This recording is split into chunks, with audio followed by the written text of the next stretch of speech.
Hello friends, welcome to our YouTube channel Inspark, where we try to solve the complexities of life through simple thoughts, inspiring ideas and deep understanding. So, let's begin today's journey. Welcome to this explainer. Today, we're basically going to treat this as our own private one-on-one coaching session. We are going on a diagnostic journey to evaluate a really fundamental question. Is your mindset building you up, or is it literally breaking you down on a biological level? Some people can find a solution in absolutely any situation, while others, well, they somehow manage to find a problem in every solution. Some people lift up everyone around them, while others just spread this constant, heavy cloud of criticism. So as your coach today, I want to help you identify exactly where you stand right now. And more importantly, I'm going to give you the exact actionable tools to physically rewire your mindset for long-term emotional growth and resilience. Let's dive in. So here is our game plan for today. We'll start with the biological and spiritual audit, jump into some real-world battlegrounds, take an interactive self-test, analyze your results, and finish up with rewiring your brain using specific neuroscripts. All right, Section 1, the biological and spiritual audit, the hidden stakes of your daily thoughts. Before we even touch on emotions or psychology, we absolutely have to understand the clinical reality here. Your thoughts are not just these invisible ideas floating around in your head. They are physical events that dictate your body's entire chemistry. Think about what happens when you're stuck in a destructive mindset. Chronic complaining, getting angry, that physically spikes your cortisol, which is your primary stress hormone. And over time, this biological flood causes systemic bodily inflammation, raises your blood pressure, and severely damages your long-term immunity. It's exhausting. But conversely, a constructive mindset regulates your serotonin and dopamine. Serotonin is the heavy lifter here. It stabilizes your mood, which triggers the deep, restorative sleep that you desperately need to fortify your immune system and drive your daily motivation. It's crazy to think about, but your mindset is literally your body's architect. And beyond just the physical chemistry, there's a spiritual perspective of maintaining inner calm. Spiritually speaking, a constructive mind functions with low ego. It fosters this profound inner peace that acts like a shield, protecting you from the systemic exhaustion and emotional burnout caused by that ego-driven need to just constantly react to every little annoyance. Developing daily awareness helps prevent this burnout completely. Moving on to Section 2, Real-World Mindset Battlegrounds, how your mindset shapes your daily reality. Let's look at how these chemical states actually play out in your everyday life and contrast destructive, reactive behaviors with calm, objective problem solving. First up, let's target our students. When faced with a bad grade or a setback, a destructive student often falls right into the trap of blaming their teacher, or maybe feeling intense jealousy over a classmate's score. This instantly spikes their stress and wrecks their focus for the next test. A constructive student, however, uses objective analysis. They reframe that personal academic failure as a direct learning opportunity. This exact biological shift, moving from blame to curiosity, lowers exam pressure, builds massive long-term academic resilience, and directly improves future grades. Now, in the corporate world, I'm sure we've all experienced toxic office politics. Complaining and finding faults in colleagues during a really high-pressure deadline. This destructive habit physically raises the collective team's cortisol. It literally kills productivity. Constructive leaders, on the other hand, replace that blame with proactive, solution-oriented communication. By focusing objectively on teamwork instead of personal criticism, they drive team productivity through the roof and resolve conflicts without escalating everyone's stress. Our third battleground is right at home. Specifically, within traditional Hindi-speaking family structures, there can often be a cultural habit of complaining or emphasizing cross-generational friction. The destructive path there just leads to escalating arguments. But by shifting away from habitual complaining and moving toward modern, solution-oriented communication, we can create incredible cross-generational harmony. Sharing wisdom calmly preserves family unity and builds a peaceful environment that physically lowers stress markers and cortisol for every single member of the household. Okay, Section 3, the interactive mindset self-test. Grab a pen, score each question from 1 to 5. I'm going to act as your personal counselor right now, so I need you to be completely honest with yourself as we evaluate your current habits. A score of 1 means never, and a 5 means always. Go ahead and pause this explainer right now to reflect and score yourself on these first 5 questions. Take a close look at question 3. Am I capable of admitting my mistakes? Admitting a mistake is absolutely not a weakness. It's a sign of immense maturity and a low ego. And look at question 1. Are you practicing active listening during family disagreements? Are you just waiting for your turn to speak?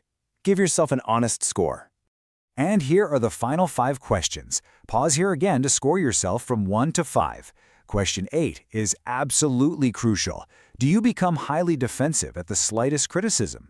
A healthy, constructive mindset easily differentiates between professional feedback and a personal attack. Once you're done, tally up your total score for all 10 questions. We're looking for a total number out of 50. Section 4, Result Analysis and Custom Growth Tasks. Diagnosing your current emotional baseline. Let's look at your results, just like a professional counselor would when evaluating your mindset health. We're going to map out exactly what your next steps for emotional growth need to be.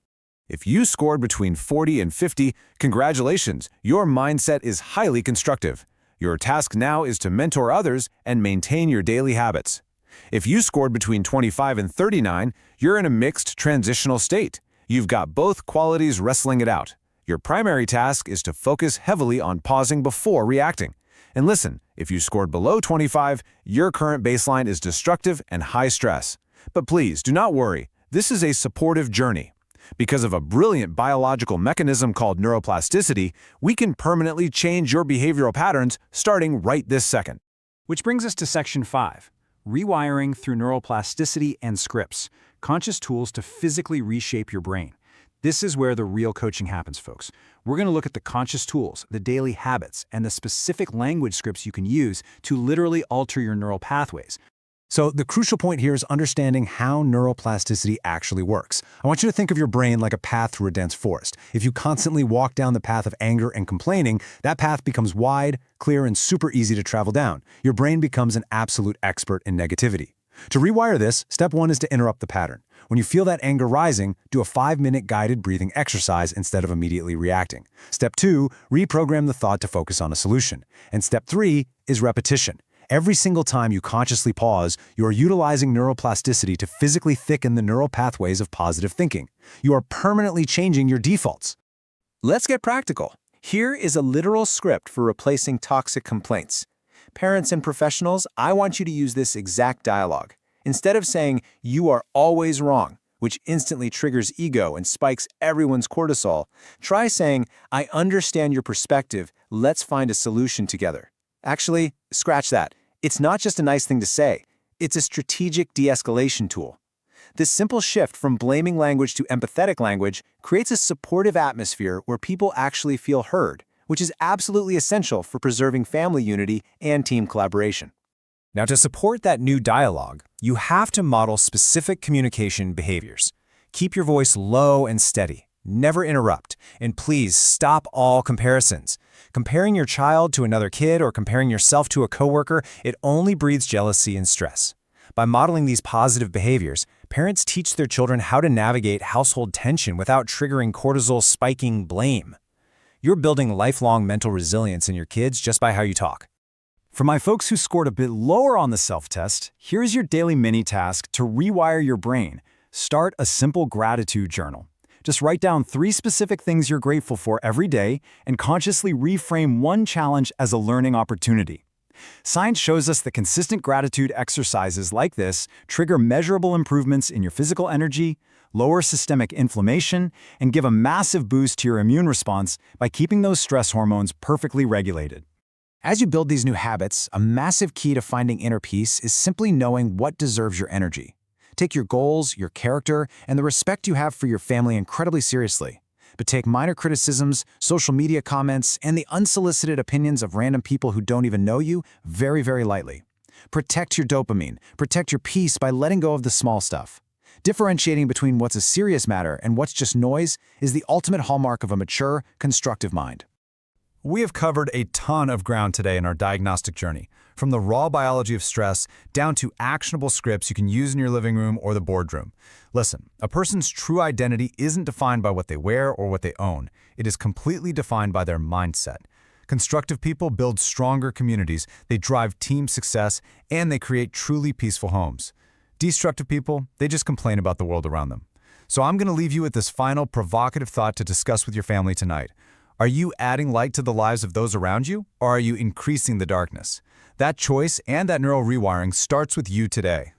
If you want to give a new direction to your personality, thinking, and life, and bring positive and meaningful changes not only in your own life but also in the lives of your family members, then make sure to connect with our channel Inspark X for just 5 to 10 minutes every day. Here, you will find inspiring videos related to self-improvement, motivation, self-confidence, mental peace, and a successful life. If you enjoy the video, then like, share, subscribe to the channel. And yes, do share your thoughts in the comments.